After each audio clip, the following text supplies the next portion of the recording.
thăng hiểu thế viên si lung hel hi ana i tika tho tình kita ki kanung pul do he anai ka khan kho hi i ta ngay lung dung lung gu im khen lung pul do tan te ngay lung dung lung gu im khen lung pul do tan te môn lên hàng ngồi đều thế bên sẽ dùng hel huy ana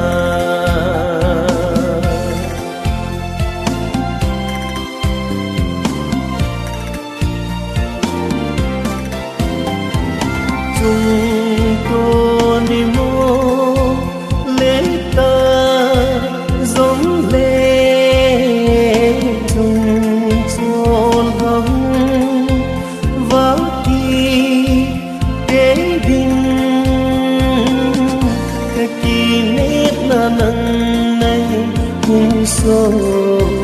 lòi ở chúng trôn ra chúng tôi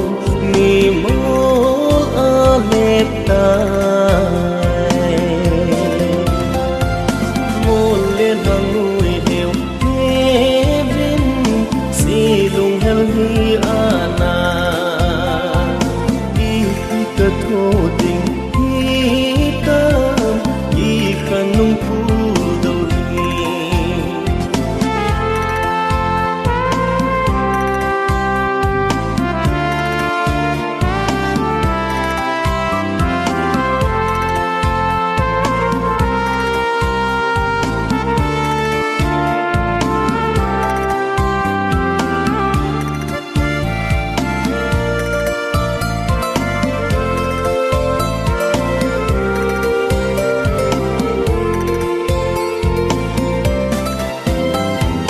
hình khô ada